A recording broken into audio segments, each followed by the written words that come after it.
Are you tired of pulling and pulling on your snowmobile only to have it not start for you?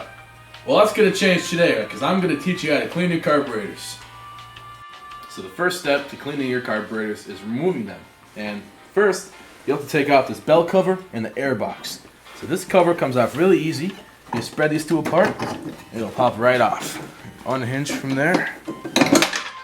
There we go. And then this air box is even easier. You push it forward.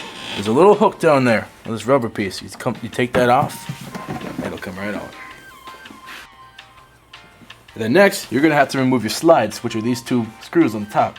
So you just unscrew them, lefty loosey, righty tighty, and they'll come right out.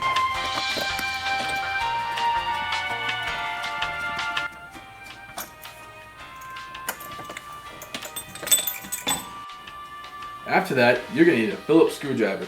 And with that, you're going to loosen up these screws here, which hold on these clamps, so the carburetor can come off of those boots.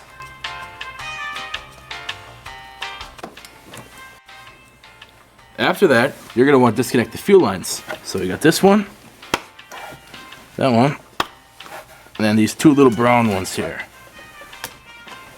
And then after that, you're ready to go. You can take these right off. Just like that.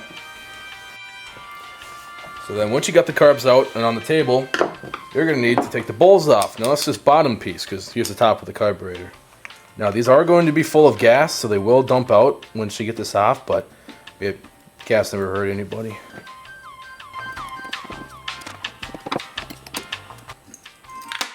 So yeah, there's the bowl.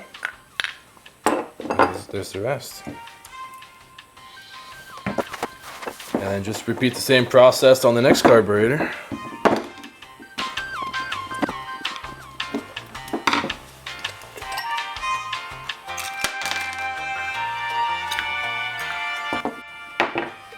So next thing you want to take off is this little arm here. Now, I usually use a pair of pliers because there's a needle, there's a pin in there, and that holds that in. So you gotta get that with the pliers and take it out just like that. Now this whole thing will slide out. Just repeat the process over here. And there we go. Once you have that off, you're going to need a 6mm socket to get that little nut off there. That's actually a jet, and fuel flows through that. So that's very important.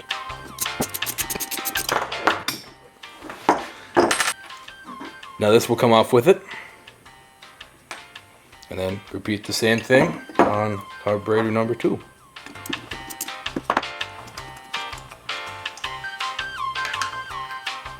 Alright. Then after that, you're going to need to take the needle out here. So there's a little retainer there if you can see it. You have to push that out. Yeah, so here's that little retainer. That holds that little pin there. You can take that out now.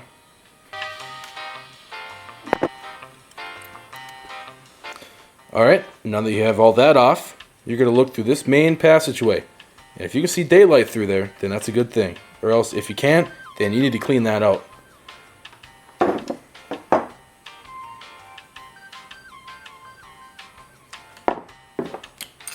And then after that, I'm going to dump this out and take a look at my jets.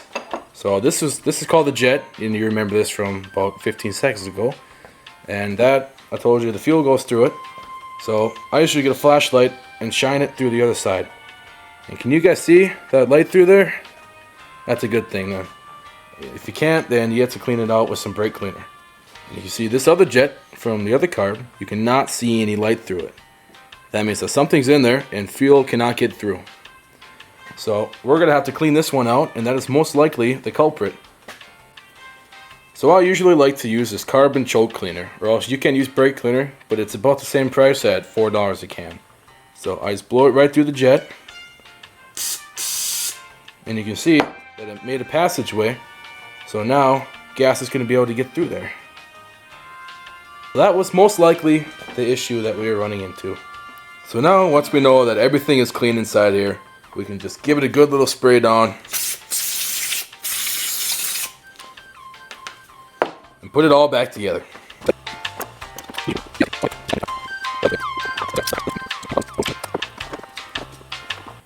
Alright, now that these are together, they can go right back in the snowmobile. So it doesn't matter left or right, they're the same. Put your slides back on. And make sure these are facing the right way, and you'll know because they'll drop into position.